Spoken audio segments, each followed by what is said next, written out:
토크하고 이야기하는 다정한 민주주의자들의 팟캐스트 톡톡 철학사이다. 오랜만에 여러분들 찾아뵙습니다. 와, 정말 오랜만에 뵙습니다. 저희가 시민과 자유라는 키워드를 가지고 여러분들 찾아뵀었는데요. 오늘은 불복종과 혁명이라는 주제를 함께 다뤄보도록 하겠습니다. 우리 인사부터 나누고 시작할까요? 예, 안녕하십니까. 정치철학자 김한건입니다. 반갑습니다. 네, 안녕하세요. 저는 참여연대 아카데미 니트나무에서 일하는 정세용 간사입니다. 반갑습니다. 네, 반갑습니다. 저는 이 톡톡 철학사이다를 진행하고 있는 황주부입니다. 반갑습니다. 오늘 불복종과 혁명에 대한 이야기를 나눠보도록 할 텐데요. 사실 불복종이라는 이야기가 좀 어려워서 그냥 현실의 이야기로부터 좀 출발을 해보고자 합니다. 저는 기억에 나는 게 우리가 촛불 시위, 촛불 집회 이런 얘기들은요. 사실 오래전부터 있었어요. 효순이 미선이 때부터 시작해서 우리는 광우병 때도 촛불을 들었고요. 이런 큰 사안만이 아니라 정말 작고 내 옆에 있는 사안들에도 촛불들은 끊임없이 등장해 왔던 것 같습니다. 그런데 이번 촛불이 다른 것은 우리가 이 촛불 뒤에 어느 때와는 다르게 촛불 혁명이라는 이야기를 하고 있거든요. 사실 제가 생각하는 혁명은 되게 무서운 거예요. 뭐 김진태도 그러잖아요. 혁명 그러면 사회주의? 뭐 공산혁명? 그렇죠. 이런 거 말고 혁명이 있나요? 막 이런 얘기를 할 만큼 우리가 혁명이란 이야기를 붙이면 뭔가 빨간색 그리고 굉장히 무서운 거, 폭력적인 거. 그래서 우리가 입 밖으로 꺼내기가 굉장히 두려운 어떤 것이었죠. 말이었죠. 그런데 이제는 이 촛불혁명이란 이야기가 종편의 패널이나 사회에서도 촛불혁명이 어쩌고 하면서 저 깜짝 놀랐잖아요. 그리고 더 놀라운 건 국민들 스스로가 이 무서웠던 이야기를 너무 자연스럽게 촛불혁명이라고 부르고 있는 것 같아요. 도대체 우리에게 어떤 일이 일어난 걸까요? 사실 이 이야기부터 좀 출발해 보았으면 좋겠습니다. 촛불혁명 이야기가 이제 나오기 시작했는데요. 뭐 저 같은 경우에는 어떻게 보면 너무나 자연스럽게 이렇게 넘어온 건 아닌가라는 좀 생각이 좀 들거든요. 원래는 이게 시민불복종이라는 이 개념 자체는 기존에 있는 시스템을 지키러 나가는 활동이거든요. 여기서 불복종이라고 하면 어떤 것들을 그러니까 여기서 우리가 시민불복종이라고 하면요. 기본적으로 우리가 만들어 놓은 원래 민주적 시스템을 지키기 위해서 그 정신을 지키기 위해서 공개적으로 사소한 법률을 위반하는 시민들의 집단적 행동을 말하는 거예요. 예를 들어 집시법 위반. 집시법 위반, 교통법 위반 이런 걸 다 하는 거죠. 그런데 여기에 요구되는 게 뭐냐면 항상 대상은 공공사여야 하고 그리고 두 번째 그 수단은 비폭력이어야 한다라는 이게 뭐라고 해야 될까 하나의 조건들이 좀 따라 붙거든요. 그런데 어떻게 보면 처음에 우리가 12월 시작했을 때 패턴은 정말 그랬잖아요. 우리가 기존에 국정농단을 봤으니까 이건 우리가 헌법에 위임한 권리를 뭐라고 할까요? 남용도 아니죠. 이건 오용한 거죠. 예. 오용했다는 거에 대해서 그것을 바로 잡으려고 나섰는데 그 바로 잡는 게 기존의 시스템을 가지고는 이제 지킬 수 없다라고 사람들이 확신하게 된 거죠. 그러면 그 시스템을 바꾸는 일을 하러 가야 되는데 그 시스템 전체를 바꾸는 일 자체가 뭐냐라고 하면 혁명이잖아요. 그 혁명은 삶의 지표를 바꾸는 거거든요. 정체에서의 삶의 지표를 바꾸는 활동 자체가 혁명이기 때문에 그것을 바꾸지 않으면 우리가 원하는 민주적 시스템을 지킬 수 없다라고 사람들이 확신하고 있기 때문에 이제는 그 혁명이라고 아까 선생님이 시작할 때도 그 붉은 피가 섞인 그런 이미지가 아니라 네. 이제 우리가 광화문에서도 확인했듯이 이제 그 비폭력이라는 수단을 통해서도 시스템을 바꿀 수 있지 않을까라고 확신하는 사람들이 이제 혁명이라는 언어를 자연스럽게 지지하고 있는 건 아닌가라는 생각이 듭니다. 저는 이제 시민교육 일을 하고 있기 때문에 혁명이라는 이름이 제목이 들어가면 강좌가 좀 많은 참가자들이 오시는 것 같아요. 네. 기본적으로 그게 아마 사람들이 그 가지고 있는 그러니까 이제 그 정의에 대한 어떤 열정, 그 좀 불의한 세상을 바로잡는 어떤 그 열정에 대한 어떤 그 낭만적인 그 감수성을 좀 가지고 있는 게 아닐까라는 생각이 들기도 하고 또 분노라는 것들이 그러니까 분출되는 그 어떤 열기나 이런 것들이 혁명적 상황, 혁명적 순간과 비슷하기 때문에 그렇게 생각하는 게 아닐까라는 생각이 들고 불복종이라는 것이 아직 우리 사회에서는 익숙한 용어는 아닌 것 같아요. 어쨌든 제가 뭐 개념적으로 제가 딱 머리틀에 박혀 있는 생각이기 때문에 제가 그렇게 사유하는 걸 수도 있고요.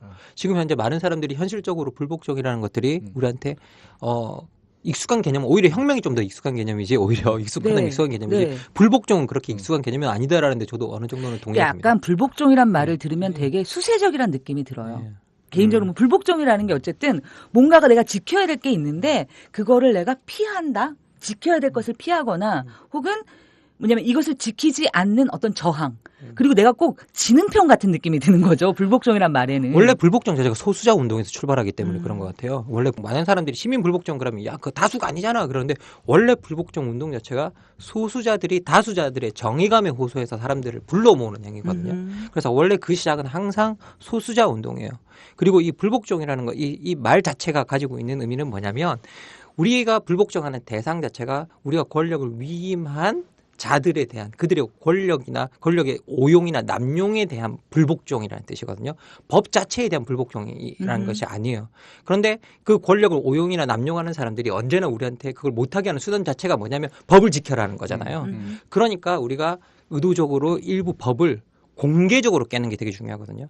원래 범죄에서의 법을 깨는 거는 언제나 은밀하게 깨는 거잖아요. 그 몰래 깬다라는 게 핵심인데 시민 불복종에서 법을 깨는 거의 핵심은 뭐냐면 공개적인 장에서 누구나 다 알게 깨준다는 거예요. 아렌트는 그렇게 표현하는데 이 차이를 무시하는 거는 정말 명백한 그 뭐라고 해야 될까 의도적인 그런 것들이 들어가 있지 않으면 이 차이를 무시할 수 없다라고 표현하거든요. 근데 사실 촛불을 보면요. 법을 잘 지키지 않나요? 너무 잘 지켰죠. 사실은 이번에는 너무 잘 지켜서 문제였죠. 시키는 대로 문제인가요, 그게? 저는 아니 그러니까 예. 이게 조금 저도 이야기를 들으면서 약간 아이러니한 게 혁명이라는 이 말과 법을 잘 지킨다라는 이 순간에 이 장면이 굉장히 아이러니하게 결합되어 있는 느낌이고 저는 근데 이게 칸테 그래가지고 이게 우리가 가진 강박관념이다라는 말도 있었잖아요. 근데 한편으로는 전 그 말도 좀 동의가 되는 게 우리가 이 보수 정권과 계속 맞서 싸우던 사람들이 그동안 쌓인 내공인 것 같아요. 이걸 하면 트집 잡히는 거 뻔히 아니까 트집 안 잡히기 위해서 뭔가 지키는 확실히 법률을 지켜가면서 저항하는 방식을 택한 부분도 좀 있는 것 같거든요. 그래서 그 쌓인 내공도 좀 뭐라고 해야 될까요? 있는 것 같습니다. 그래서 이걸 부정적으로 너무 이게 우리의 강박관념이다. 너무 이것을 갖다 뭐라고 몇백만이 모이는데 쓰레기 하나 없는 게 이게 가능한 일이냐? 사실이 맞죠. 왜냐하면 서양 같은 경우 한 5천 명 모이면 도시가 불타거든요. 빠이야. 그래서 모이는 걸 그래서 그렇게 무서워하는 거예요. 네. 일단 사람이 모이면 도시가 불이 타서. 그런데 우리는 230만이 모여서 지나간 자리에 쓰레기가 하나 없는 거잖아요. 그러면 이게 정말 해외에서 볼 때도 말도 안 되는 사례인 거죠. 무언가가 정체가 변하고 정권이 변하고 어떤 불이한 권력이 있으면 그것에 항거하는 방식은 언제나 이 폭력성 어느 정도 띄거든요. 그런데 그 폭력성을 배제한 상태에서 아주 너무나 평화적인 걸 넘어서 너무나 법조차도 확고하게 선생님 말씀하신 대로 있는 법 완전 잘 지켜가면서 하고 있으니까 이 해외에서 봤을 때는 정말 이게 신기하게 보이는 사례일 수도 있다는 생각이 듭니다. 그래서 저는 이제 시민 불복종을 얘기하셨는데 진짜 한국은 시민 불복종을 하기 힘든 나라 중에 하나다 이런 생각이 드는 게 뭐냐면 저희가 이제 1, 2차, 2차부터인가 이렇게 행진 신고를 했을 때 경찰이 계속해서 금지 통보를 했단 말이에요. 근데 이제 그렇게 될 경우에는 물리적으로 법을 어길 수 없도록 물리적 차벽이 설치되기 때문에 사실은 그 구간을 벗어나서 행진한다든가 이런 게 법을 어기려고 해도 그 자체가 강제적으로 법을 어길 수 없는 조건이 이제 강제되는 거잖아요. 그랬을 때 이제 일각에서는 금지 통보에 대해서 그 집행정지 가처분 신청을 하는 것이 아니 우리가 법을 경찰이 불허했을 때 그것을 맞받아치면서 당당히 어기거나 그거를 우리가 힘으로 뚫고 나가야지 왜 다시 법에 호소하느냐 또 이런 입장들도 있었지만 또 많은 시민들이 모이기 때문에 행진의 경로를 확보하기 위해서 가처분 신청을 내서 그게 이제 계속 받아들여지면서 이제 청와대 앞까지 가게 되는데 그런 순간들을 보면 아까 말했던 것처럼 이제 그 법을 어긴다는 것과 혁명이라는 것 또 이런 상황들이 교묘하게 이번 순간에는 이 지금 광장에서는 교묘하게 좀 얽혀 있는 게 아닌가 이런 생각 좀 드는 것 같아요. 사실 이게 지금 우리가 했던 시민 불복종이나 우리가 지금 원하고 있는 이 혁명 형태는 제가 봤을 때는 원래의 조건보다 훨씬 더 우리가 엄격하게 우리가 학자들이 규정하는 것보다 훨씬 엄격한 규정 아래서 움직이고 있다는 그렇죠. 생각이 들거든요. 그런 거 보면 선생님 말씀대로 이건 우리가 기존의 국가가 그만큼 우리를 억압해 왔다는 거예요. 그리고 그 억압 속에서 그 규칙들을 지켜내지 않으면 우리가 변화도 할 수 없고 시스템도 지킬 수 없다라는 거기에 대한 뭐라고 해야 돼 과거로부터 큰 교훈들이 같은 것들이 좀 저는 있었던 것 같아요. 그렇게 말하면 강박증이 되잖아요. 예, 예, 사실은. 예. 그런데 저는 아까 내공이라고 표현하셨을 때는 그 강박증을 넘어서는 다른 요소가 있었다고 봐요. 전 뭐냐면 사람들이 그 눈앞에 예를 들어서 내가 그때 느끼는 해방감이나 기분이나 요 당시의 전략과 전술에 매몰되지 않고 더 큰 목표에 대한 하나의 매우 커다란 공통감이 있었다고 봐요. 지금 우리가 촛불을 왜 들었냐. 저 차벽을 뚫는 게 우리의 목표가 아닌 거예요.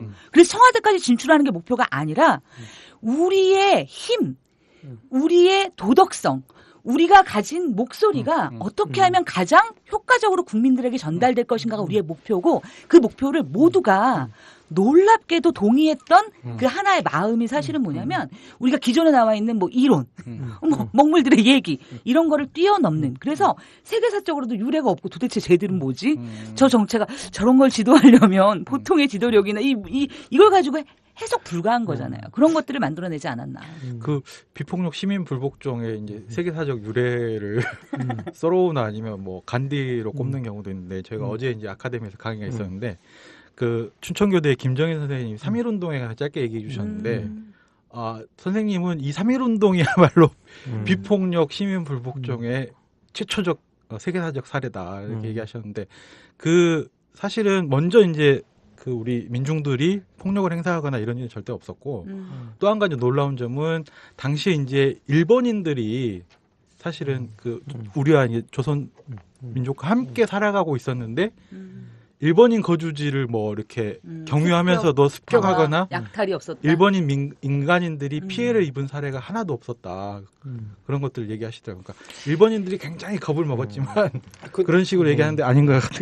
아니 그게 아니라 저는 3.1 운동은 시민 불복종 운동은 있는 시스템을 옹호하는 거기 때문에 시민 불복종이 아니었다고 생각해요. 3.1 운동 해방 운동이죠. 해방은 예. 3.1 운동은 억압으로부터 벗어나는 운동이지. 비폭력 저항 운동. 예, 비폭력 해방 운동이지.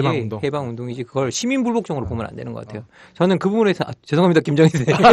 아니, 예, 그런 게 아니라 그만큼 어떤 우리의 집단의 어떤 의식들이 형성되어 있는 순간들이 있는 게 아닌가라는 생각이 들어요. 그러니까 이번의 경우에도 마찬가지고 예를 들면 3.1 운동의 경우에도 우리가 도덕적으로 우월하다는 것을 보여주는 것이 어떤 행동으로 나타나야 되는가. 불의한 권력, 불의한 저기 그 식민지 지배에 맞서서 이런 것들 어떻게 나타나야 된다는 것들이 서로 뭐 토의를 하고 이게 이야기를 논의하지 않더라도 무의식적으로 형성돼 있었던 게 아닌가 뭐 그런 생각이 저는 듭니다. 하나 제가 재밌는 현상을 목격했는데요. 제 페이스북 친구 중에 서강대에 계신 이관호 박사님이 계신데 그분이 페이스북에 짧게 에리카 체노웨스라는 사람이 3.5% 법칙을 소개하셨어요. 시민 불복종이 3.5%의 국민들이 계속적인 평화 시위를 이어가면 오히려 더 성공 확률이 높다라는 이론을 소개해 주셨는데 자기가 박사학위를 할 때 에리카 체노웨스가 학교를 방문했을 때 발표한 게 기억이 나가지고 그 이론을 소개해 주신 거예요. 그 책도 따서 소개해 주셨는데 그 이론이 누가 이걸 소개한지도 모르고 이제 그게 쫙 퍼져나갔어요. 종편까지. 예, 종편이 다 퍼져나갔어요. 그게 다 퍼져나갔는데 그걸 최초로 소개해 주신 분이 사실은 이관호 박사님이에요. 근데 이관호 박사님이 어디 가셨을 때 뭐 앉았더니 어떤 분이 3.5% 법칙 알아? 이렇게 물어보시더라는 거예요. 농담처럼. 그런데 여기서 그렇게 우리가 소개했던 짧게 페이스북에 소개했던 그런 글들이 이렇게 확연히 쫙 순식간에 퍼져나가서 우리가 방송까지 그렇게 전파되는 걸 봤을 때 우리가 이 시기에 어떤 기준으로 어떻게 시민들이 움직여야 될까에 대해서 우리가 많은 사람들이 단지 분노의 차원들이 아니라 그렇죠. 그것이 이론적이고 학문적인 모든 것을 다 동원해서라도 우리가 이 순간에 정말 어떻게 바꿔낼 것인가에 관한 그 열망들을 다 터뜨려 보여주고 있는 그런 장면이 아닌가라는 생각이 좀 들더라고요. 예. 사실 제가 보기에도 저는 이게 불복종이냐 아니냐라는 그 개념을 우리가 이야기하는 이유가 뭐 개념 정리 뭐 이론 학습 사실 이걸 하기 위해서는 아니잖아요. 그러니까 지금 뭐냐면 지금 우리가 왜 모여 있는가, 우리의 목표가 무엇이냐를 이야기하기 위해서 이것이 불복종이냐 아니면 혁명이냐 그렇죠. 이 얘기를 하고 있는 것 같습니다. 사실 지금은요 모두가 혁명을 이야기하고 있는 것 같아요. 제가 느끼기에는. 네, 맞아요. 예. 저도 확실히 이제는 더 이상 불복종이라는 용어를 쓰는 사람보다는 혁명이라는 그 단어를 쓰는 사람이 훨씬 더 많거든요. 사실 우리가 불복종이라고 한다면 정권 교체로 다 만족할 것 같아요. 그냥 정권만 바뀌면. 내가 그런- 불복종하는 대상이 예, 없어지면. 없어지면. 네. 예. 그런데 많은 사람들한테 물어보면 이제 정권 교체가 목표라고 하지 않거든요. 좀 더 많은 것들이 목표다. 우리가 체계를 바꾸고 시스템을 바꿔야 된다. 이제 나는 제가 강연을 다니면 많은 분들이 하는 공통적인 말씀이 그거예요. 정말 실망했다. 그래도 우리가 아무리 민주주의가 이렇게 허물어졌어도 이렇게까지는 허술한 시스템을 지었다고 생각을 안 했는데 이번 국정농단을 통해서 우리가 얼마나 허술한 시스템이 있는지를 깨달았다라고 표현하면서 이 시스템 자체를 바꿨으면 좋겠다라고 말씀하신 분들이 상당히 많아졌거든요. 그런 점에서 보면 이제는 이 순간은 불복종의 순간이라기보다는 혁명으로 넘어가고 있는 순간이 아닌가라는 생각이 좀 저는 듭니다. 현장에 계신 더 현장에 가까우신 성세현 선생님께는 어떻게 생각하시나요? 예. 저는 혁명들을 많이 이야기하고 있죠. 근데 생각해 보면 처음에는 명예혁명을 언론에서도 뭐 학자들이나 이야기하시는 분들도 있었고 하야 국면에서 이제 명예혁명이 많이 얘기됐었는데 그 이후로는 명예혁명은 좀 약하다는 표현이 좀 그렇습니다만은 명예혁명은 좀 근본적인 혁명은 아니지 않냐 이런 또 의견들이 있으면서 뭔가 조금 선생님 방금 말씀하신 것처럼 사회 전반에 구조적인 개혁들 적폐가 완전히 청산되는 어떤 그런 상황들을 요구하는 어떤 그런 흐름들이 조금 더 만들어지고 있는 것 같은데 저는 혁명이라는 것이 또 사람들이 가지고 있는 이미지들이 있는 것 같아요. 그러니까 그 혁명이라는 이미지가 굉장히 단시간 내에 뭔가 확 뒤집히는 어떤 그런 이미지들을 가지고 있고 빨리 우리 사회가 변했으면 좋겠다 이런 욕구들이 거기에 투영되고 있는 게 아닌가 그런 생각이 듭니다. 네. 근데 뭐 혁명 자체는 제가 역사적으로 살펴보면 성공한 혁명들은 다 아주 장기간에 걸쳐서 일어나는 혁명들이거든요. 우리가 뭐 다 알고 있는 프랑스 대혁명도 여러분들이 뭐 1789년에 일어났다고 하면 1789년에 일어나서 끝났나 보다 이렇게 생각하시는 분들 되게 많은데 사실 제가 알기로는 그 루이 16세의 목을 단두세에서 자른 것도 이게 한 3, 4년 정도 지나서 일 거예요. 그래서 기본적으로 이 혁명 자체의 과정 자체를 보면 그 이후의 여전까지도 되게 지난하고 멀었고요. 그다음에 미국 혁명만 해도 사실 알고 보면 1773년 정도부터 기원을 찾을 수 있고요. 보스턴 차 사건부터 뭐 찾아가지고 정확한 연도가 거기인지 모르겠습니다. 근데 1791년 수정 헌법 10개의 조항이 더해지는 그 순간까지를 이제 미국 혁명으로 규정하거든요. 그럼 이것만 봐도 15년이 넘는 기간이라 사실 우리가 혁명 이야기했을 때 이걸 순식간에 뭔가를 바꾼다라는 이미지는 아니었으면 좋겠어요. 저는 좀 이걸 장기간으로 우리가 관심을 가지고 시스템 전체를 바꿔나가는 거기 때문에 혁명의 기간 자체는 되게 성공한 했던 혁명들은 주로 좀 많이 길었던 긴 기간, 장기간을 가지고 고민했던 그랬던 거지 짧은 순간은 아니었다는 생각이 듭니다. 그럼 저는 좀 궁금해지네요. 그러니까 뭐냐면 우리가 바꿔야 된다 이퀄 혁명은 아니잖아요. 바꾸는 건 개혁도 있고요. 그잖아요. 뭐 헌법을 바꾸는 건 개헌이라고 하기도 하고요. 그다음에 사실 뭐 굉장히 많은 계약되는 부분도 있고요. 너무 많은 것들이 우리가 일상적으로 변화해 나가는데 우리가 혁명이라고 했을 땐 과연 그러면 무엇이 어떻게 바뀌는 것을 혁명이라고 하는가가 사실 이야기가 되어야 그럼 우리가 지금 그냥 촛불혁명 우리 100만이야 우리 300만이야 세계가 우리를 지켜보고 있어 완전 뿌듯해 여기서 끝나는 게 아니라 이 혁명의 과정을 우리가 다 함께 하고 이것을 완수하기 위해서는 그 혁명이란 과정에서 어떤 것들을 혁명이라고 하고 그리고 무엇을 우리가 참여하고 지키고 이뤄낼 것인가에 대한 논의가 좀 필요할 것 같습니다. 우리가 일단은 철학사이다니까. 네.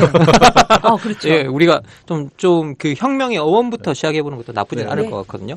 근데 이게 혁명의 원래 어원 자체를 따지면 이게 여러분들 혁명이 영어로 레볼루션이잖아요. 그렇죠. 예. BDR. 예. 죄송합니다. 예, 혁명이 레볼루션이고 그다음에 이게 라틴어 어원을 찾아보면 레볼브레라는 거거든요. 근데 이게 뜻이 롤백, 거꾸로 되돌리다는 말입니다. 그래서 우리가 반동 아닌가요? 예, 맞아요. 이럴 수가. 보수회기. 예, 보수회기 이렇게 어떻게 보면 그 원래 어원 자체를 들여다보면 우리가 알고 있는 그런 의미가 아니에요. 이게 고대 세계에서 고대 사람들은 이 혁명이 어떤 거였냐면 몇 개의 정체가 있고 그러면 그 지배계급은 똑같은 거예요. 플라톤이 얘기했던 것처럼 귀족정 그런 것들이 근데 몇 개의 정체가 있고 그냥 그 정체가 돌고 도는 거예요. 그냥 정체가 그냥 바뀌면서 돌고 도는 거. 뭐 귀족정이었다가 뭐 독재정이었다가 가끔 민주정 얘기도 하고 우리나라로 따지면 왕이었다가 귀족이었다가 신진사대였다가 였다가 이런 식으로. 그러니까 지배계급은 항상 똑같은 거예요. 그런데 이게 혁명이라고 했을 때 밑에서 지배받는 사람들이 일어났을 때 과거에는 요구하는 수준이 항상 어디까지였냐면 야 지배계급을 바꾸자가 아니라 우리가 지배계급을 할래가 아니라 니네들이 지배계급을 맞는데 니네들이 통치하는 건 내가 아무 불만이 없는데 나한테 좀 잘해줘 이 수준이었던 거죠. 그러니까 다행히도 지배계급을 보면 되게 다행인 수준의 이야기들이죠. 뭐 자기들이 근본적으로 그 내부에선 지배계급 안에서 돌고 도는 거였으니까. 그런데 이게 되게 충격적인 사건이 프랑스 대혁명이 정말 충격적이었던 거 뭐냐면 1789년에 이 바스티유에서 이 사건이 일어나고 그 다음에 루이 16세의 목을 몇 년 후에 광장에서 다 잘라버리잖아요. 그런데 이 잘라버린 사태 자체가 엄청난 상징적인 거였어요. 이 선언, 이 혁명이 말하는 건 뭐냐면 이제 너희들이 계속 지배계급인데 나한테 잘해줘가 아니라 이제 우리가 지배계급을 할래. 우리가 통치할래. 그게 인권선언인가요? 그렇죠. 그러면서 나섰던 대표적인 사례였죠. 그러면서 이 혁명의 의미 자체가 돌고 돈다에서 다시 새롭게 시작한다라는 의미를 부여했던 거죠. 그래서 이 레볼루션이라는 이 말 자체는 근대라는 이 시기에 들어와서 그 의미를 새롭게 획득한 거였거든요. 그러면서 이게 새롭게 시작한다는 의미, 우리가 알고 있는 뭔가 바뀌어서 새롭게 시작한다는 의미는 프랑스 대혁명이 만들어냈던 이야기였습니다. 사실은 그 시대 때. 예. 근데 사실은 이제 왕의 목을 잘랐다고 이게 혁명이 되나? 근데 이 왕의 목을 자르는 사건 자체는 그 당시에는 엄청나게 충격적인 것 같아요. 그래서 모든 유럽의 귀족 계급들이나 이 왕족들이나 이 왕족들이 정말 왕의 목이 단두대에서 잘려나가는 모습을, 그것도 평민들이 잘라버리는 모습을 보면서 엄청난 공포감에 빠져들었던 누가 거죠. 잘랐는가가 중요한 그쵸, 거군요. 예. 예를 들어서 그냥 다음 왕의 후보가 그러잖아요. 내선을 통해서 예. 그 사람을 처형한다거나 혹은 뭐냐면 몇 명의 사람들이 그게 귀족이 됐든 누가 됐든 이 사람들이 반대파를 처단하는 의미의 그 단두대가 아니라 민중이라는 사람들이 이제 우리에게 왕이 필요 없어. 내가 다음 왕이 되는 게 아니라 우리가 왕이야. 예를 들어 이런 선언이기 때문에 그것이 혁명적이라고 평가되는 그렇죠. 우리가 주인이다고 처음 사실은 알고 보면 피지배 계급들이 우리가 지배 계급이라고 선언했던 최초의 사건에 되게 가까웠던 거죠. 그러면서 목을 확 잘라버렸던 거죠. 그래서 그러면 이거 자체는 뭐냐면 더 이상 내가 통치 계급으로서의 역할을 할 수 없다라는 메시지를 전 유럽에 정하는 거잖아요. 이런 가능성 자체. 그리고 전 유럽의 보통 민중에게도 전달하는 거잖아요. 이제 니네가 주인일 수 있다라는 메시지를 전달했던 거였기 때문에 엄청나게 파급력 있는 메시지를 프랑스 대혁명이 전했던 거죠. 그러면서 사실 혁명사를 보면 프랑스 대혁명이 미국 혁명의 영향을 받아서 일어난 거였거든요. 그런데 여기서 미국 혁명하면 누구는 안 배우잖아요. 미국 혁명이라고 배워요. 예. 그러니까 뭐냐면 미국의 독립전쟁이잖아요. 근데 그거를 독립전쟁이라고 미국 혁명이라고 배워요. 아, 요즘에? 예. 예. 그렇게 배워요. 사실은 이게 미국 독립전쟁은 미국 혁명의 전반부 파트거든요. 그 후반부 파트는 미국 헌법 제정 시기고 이 시기를 훨씬 더 이제 중요하게 생각하는데 그걸 다 예, 묶어서 다 묶어서 미국 혁명이라고 부르죠. 독립전쟁하고 예. 헌법을 만들기까지 예. 과정을 예. 미국 혁명이라고. 예. 그래서 실제로 콩도세가 되게 유명한 책도 썼어요. 미국 혁명이 유럽에 미친 영향이라는 책도 쓴 적이 있었거든요. 그러면서 난 그게 프랑스 대혁명이 바로 일어나기 전인가 썼을 거예요. 그게. 그래서 미국 혁명 자체의 영향력을 유럽 지식인들도 다 인식하고 있었던 거죠. 그런데 이 혁명사에서 프랑스 대혁명이 너무나 충격적이어서 미국 혁명이 징발이 돼버린 거예요. 요즘은 선생님께서 학생들 가르치니까 그 표현을 본 거지. 그래서 사실 저도 학교에서 저도 초등학교 때부터 고등학교 때까지 졸업할 때까지 미국 혁명이라는 표현을 본 적이 없어요. 예, 미국 독립전쟁이라고 했지. 많은 사람들이 프랑스 혁명이 예. 앞사건이 아닌가라는 생각을 예. 할 수도 있을 것 같아요. 예. 왜냐하면 저는 그 부분이 그러니까 학교에서 배울 때 그래요. 혁명이란 지배자의 교체를 의미하거나 지배 세력의 교체만을 의미하는 것이 아니다. 예를 들어서 뭐냐면 우리가 살아가는 걸 보통 정치, 경제, 사회, 문화라고 해요. 근데 예를 들어서 지배 계급만 바뀌었다면 그거는 뭐 쿠데타가 됐든 아니면 뭐 지배 세력 교체가 됐든 이러는데 프랑스 혁명 이후에 전 세계가 그러니까 적어도 일단 프랑스가 바뀌고 이것을 기준으로 한 새로운 이것이 기준이 되어서 새로운 사회가 출현했다는 거죠.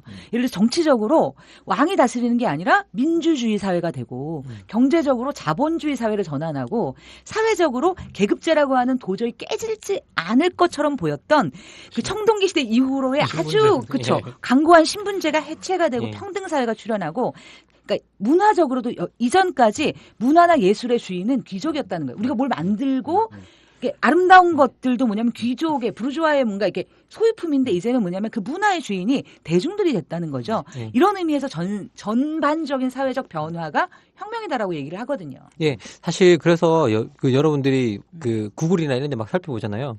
그러면 미국 애들의 그 나르시스트적인 측면이 있는 그런 글들을 보면 최초의 근대혁명을 미국 혁명으로 스스로 정의하고 있어요. 그러면 자기들이 최초의 미국 근대적 혁명을 했고 이 혁명 자체가 새롭게 우리가 시스템을 지어서 출발하는 것들을 혁명이라 부른다라는 그걸 갖다가 처음으로 본보기를 보여준 사례로 자기들이 그렇게 꼽고 있고요. 그래서 심지어 뭐라고 그러냐면 우리가 최초의 근대적 민주주의 국가다. 이렇게 선언하고 있거든요. 그런데 이게 1776년에 미국의 독립선언서를 보면 이 독립선언서 자체가 되게 급진적이에요. 사실 알고 보면 그 사람들의 생명 안전, 개인들의 생명 안전 그리고 행복 추구권을 보장하잖아요. 그러면서 이것을 보장하지 못하는 정권이 있다면 우리가 그것을 뭐 심지어 제거하거나 대체시킬 수 있다라는 걸 갖다가 이 딱 구절로 박아 넣어 버리거든요. 그러면서 기존의 정부가 우리한테 대리인이라는 걸 확실히 박아버리고 그리고 진짜 주인은 평범한 사람들이라는 걸 사실상 선언했던 거죠. 독립선언서를 통해서 선언을 하고 있어서 미국 혁명의 시기를 갖다가 1776년으로 사람들이 많이 부르는데 그게 미국 독립선언서가 발표된 시기라서 그렇거든요. 그런데 훨씬 더 넓습니다. 그리고 미국의 혁명에서 정말 중요한 파트는 뭐냐면 아까도 말씀드렸듯이 선생님께서 새롭게 시스템을 짓는 거라고 이야기를 했잖아요. 그래서 헌법이 설계되는 기간을 훨씬 더 중요하게 보는 거예요. 예, 헌법이 설계되던 그 기간이 훨씬 더 중요하게 봐서 그 헌법이 만들어졌던 그 기간 자체 그러니까 1791년까지의 시기를 훨씬 더 중요하게 보고 있습니다. 그래서 우리가 나중에 혁명 이야기를 해도 그 부분을 좀 많이 이야기해봤으면 좋겠어요. 우리가 그 나중에 헌법 이야기가 될 거잖아요. 사실은 이게 혁명의 연장선상에 있는 이야기입니다. 그러니까 저는 이제 얘기를 들으면서 그런 이미지가 떠올라요. 그러니까 집을 짓는데 미국 같은 경우에는 빈 집터에 집을 이제 어떻게 지을까 설계도도 막 그려고 뭐 사람들 모여가지고 이 방은 여기 있으면 안 돼 하면서 이렇게 집을 지어나가는 과정이라면 프랑스 혁명은 있던 집을 막 때려 부시고 해머로 때려 부시고 철거하고 새로 짓는 과정 이 과정으로 조금 이해하는 게 저는 그렇게 생각하니까 좀 제 머릿속에 확 들어오는 뭐 사실은 정말 어떻게 보면 절묘한 표현이죠. 다만 이제 뭐 미국한테는 그 자기들이 풀려나야 될 모국이 있었던 것 뿐이죠. 이제 식민지 지배로부터 해방이 된 모국이 있었을 뿐이고, 그래서 그 독립전쟁을 한판 벌였을 뿐인데, 선생님 말대로 완전히 새터 위에 세우는 거라, 사실 미국 혁명 과정이 진행되는 그 헌법이 만들어지는 과정을 보면요.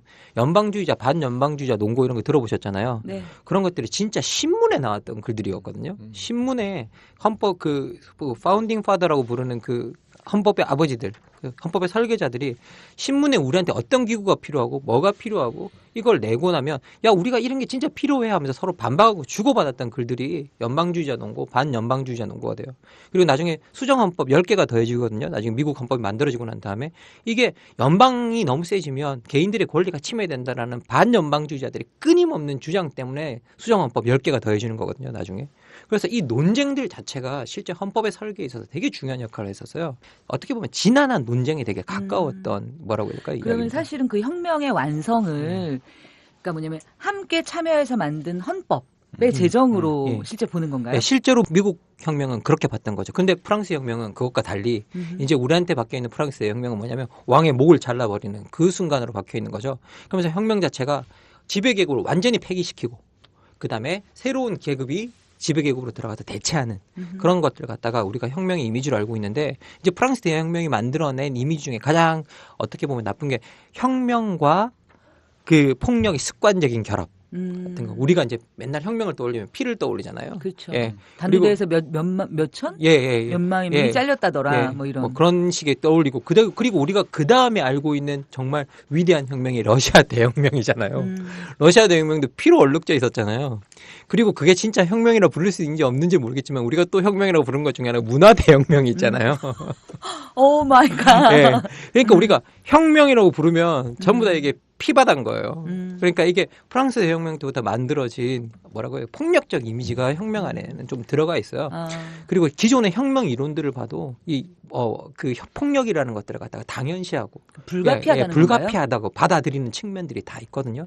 그래서 우리가 봤을 때 혁명 그렇게 떠올리면 위험한 것, 너무 급진적인 것, 불안정한 것, 누군가의 목숨이 위태로울 수 있는 것 이렇게 떠올리게 되는 거죠.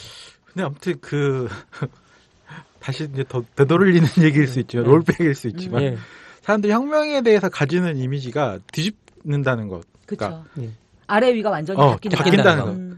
그런 거면 이제 예를 들면 뭐 박근혜 대통령이 이제 쇠고랑을 차고 이렇게 호승지를 차고 이렇게 끌려가는 뭐 법 재판정으로 들어가는 모습일 수도 있겠지만 사람들 그 내면 깊숙한 마음속에는 청와대에서 박근혜를 끌고 광화문으로 나오는 그래서 뭐 어떻게 하는 건 아니지만 그런 어떤 거기서 뭐 이렇게 피를 본다거나 이러는 건 아니지만 그런 정도의 느낌들을 가져야 되는 게 아닌가. 그거 맞다고 생각이 들어요. 제가 최근에 한겨레신문에서 과학 칼럼을 하나 봤는데요. 정인경 선생님이라고 과학 칼럼을 쓰시는 분이 계세요. 근데 그분이 과학적 내실험을 통해서 심지어 영장류인 원숭이들조차 늘 뭐 오이를 받아 먹던 원숭이가 있었는데 다른 원숭이한테 포도를 줬다는 거예요. 그리고 그걸 보고 난 다음에 다른 원숭이들이 오이를 받으면 팽개친다는 거죠. 네, 팽개친다는 거죠. 그리고 거기 엄청나게 분노하고 있다라는 이야기를 하거든요. 그러면서 그 이야기들을 쭉 끌어내면서 뭐라 그러시냐면 우리의 과학적 내실험에 따르면 우리는 되게 내 자체가 원래 정의를 원한대요. 공정함을 되게 원한답니다. 그래서 새해 누군가를 처벌받기를 바라는 새해 소망이 있다면 그건 너무나 인간적인 바람이다. 라고 쓰시고 계시더라고요. 꿈속에서 더 심한 꿈도 꾸신다는 얘기를 제가 뭐 몇 번의 얘기를 들어보긴 했는데 아무튼 마음속으로는 그런 것들이 있기 때문에 그러니까 피를 보는 폭력과는 결합 꼭 돼야 된다는 생각은 아니더라도 뭔가 상징적으로 뒤집힌 어떤 이미지들을 그쵸. 만들어내고자 하는 어떤 욕구들이 사람들 속에 있는 게 아닌가라는 생각은 들어요. 네. 저는 아마 혁명의 출발점은 분노일 것 같아요. 그런데 예를 들어서 일반적인 분노는 나를 부당하게 대했어. 저놈이 막 이러면 서로 막 싸우고 이럴 수 있잖아요. 근데 여기서 말하는 분노는 내가 그러니까 예를 들어서 혁명이 사회적인 우리 공동체의 문제라고 한다면 우리 공동체가 내게 약속하고 보여줬던 넌 이런 세상에서 살고 있고 이럴 거야라고 했던 그 기대와 나의 삶의 이 간극에서 오는 그러한 분노들이 혁명의 시발점이 되는 건 아닌가. 그건 맞아요. 사실 혁명세대 1세대론도 테드거에 왜 사람들은 저항하는가라는 책이 있거든요.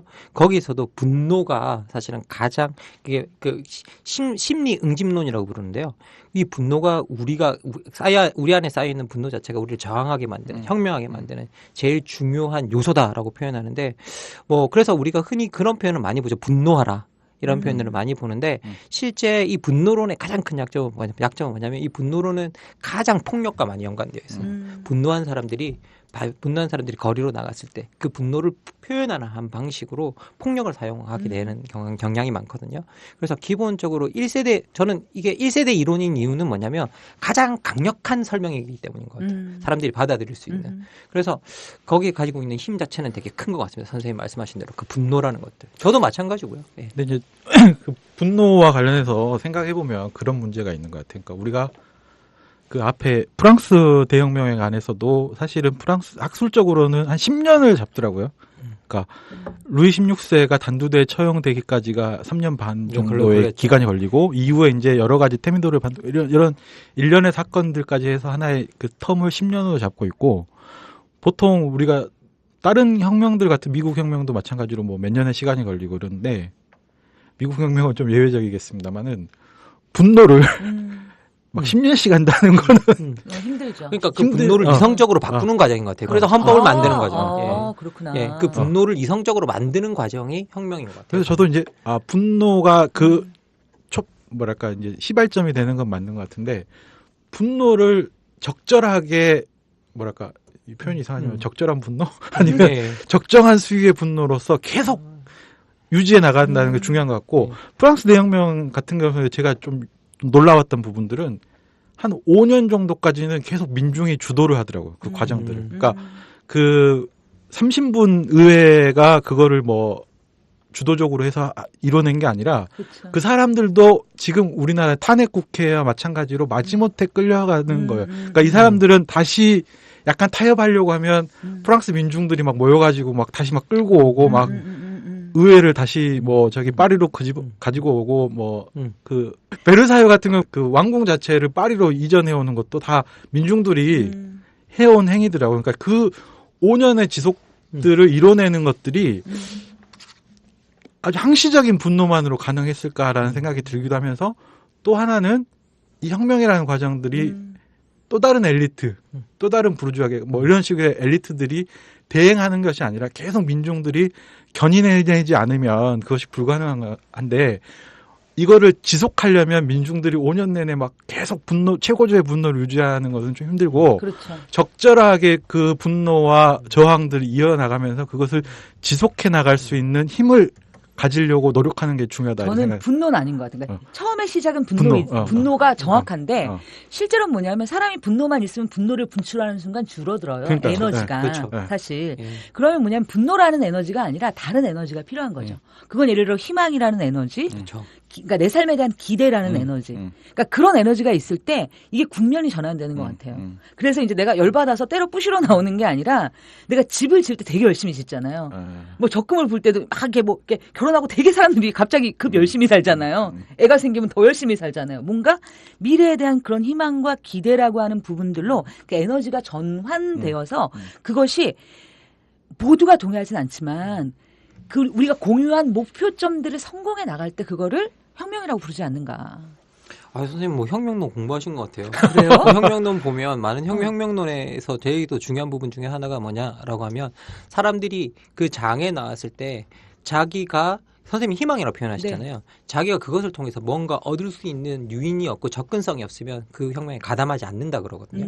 그리고 더 중요한 건 뭐냐면 또 혁명 이론 중에 되게 중요한 것 중에 하나가 사회의 기존 가치를 대체시키는 작업이라고 그래요. 기존의 가치 자체를 대체시키는 작업인데 사실은 선생님이 말하는 모든 그런 것들이 여기 그 안에 다 들어가 있는 것 같아요. 그래서 어떻게 보면 분노에서 시작해서 가치를 대체시키고 그것을 통해서 희망을 찾는 작업 자체가 혁명이 아닌가라는 생각이 좀 듭니다. 예. 그래서 저는 이제 그 아까 처음에 얘기했듯이 우리가 혁명에 대해서 네. 약간의 낭만적인 감정도 있고 또 혁명의 낭만 닥터 김사부.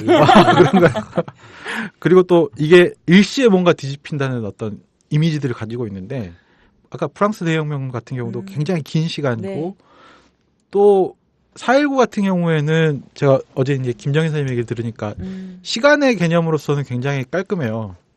4.19가 나고 일주일 만에 이승만이 그렇죠. 하야 선언을 했기 때문에 3.15 때 터지고 4.19. 근데 저는 이제 사실은 그 세대의 시간을 경험하지 못한 세대이기 때문에 몰랐는데 그 선생님 말씀이나 영상을 보여주는 거 보면은 사망자만 해도 168명이 넘고 6천 명이 전국적으로 하루 만에 사망자 160명이 넘고 6천 명이 부상한 일종의 이제 사건이더라고요. 네. 그러니까 이게 혁명이라는 것이 굉장히 녹록치 않은 일들이 전개되어 나가는 과정이라는 것들을 그래서 우리가 좌절하자 이런 얘기가 아니라 우리가 어쩌면 이런 녹록치 않은 과정들을 밟아 나갈지도 모른다. 혹은 긴 시간일 수도 있고 여러 가지 어려움이 닥칠 수도 있다는 걸 우리가 다짐을 막 해야 되지 않을까. 그냥 막 한순간의 분노와 열의로만 해결할 수 있는 일이 아닌 지금 우리가 상황에 놓여 있다라는 것도 좀 생각할 필요가 있지 않나. 선생님께서 그 말씀하신 부분이 되게 맞는 것 같아요. 분노는 표출하고 나면 줄어들어 버리잖아요. 맞아요. 네, 그 분노를 이성적인 작업으로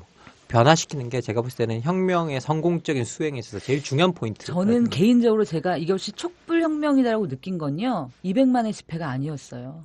그게 뭐 200만이다, 뭐 90만이다, 232만이다. 예.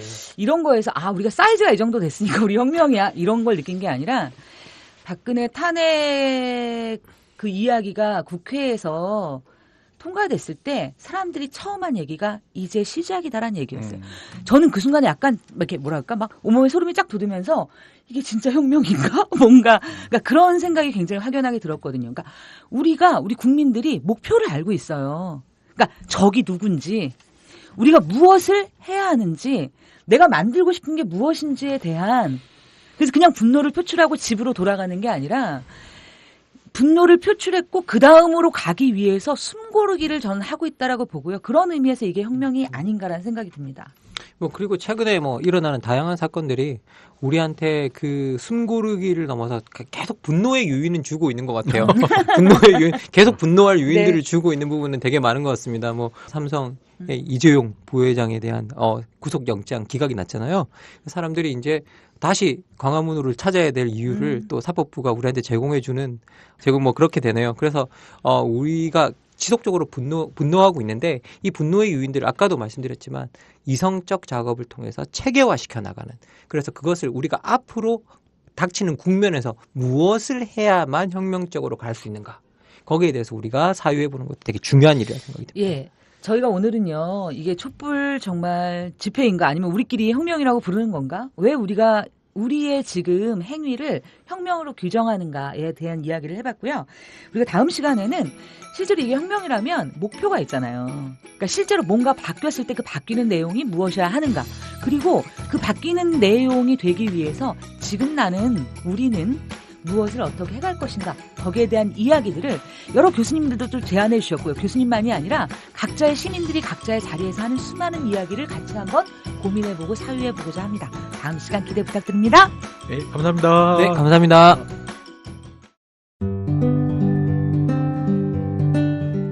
안녕하세요. 아카데미 느티나무 강좌를 7년째 듣고 있는 70살 넘은 할머니 정애자예요. 저에게 아카데미 느티나무는 새로운 배움터입니다. 배움을 통해 행동하는 시민의 발걸음에 동참하고 있다는 것이 뿌듯하답니다. 즐거움과 나눔, 웃음과 실천이 있는 배움의 공간, 아카데미 느티나무에서 뵐 수 있기를 기대합니다. 참, 아카데미 느티나무는 참여연대 부설 시민교육기관입니다.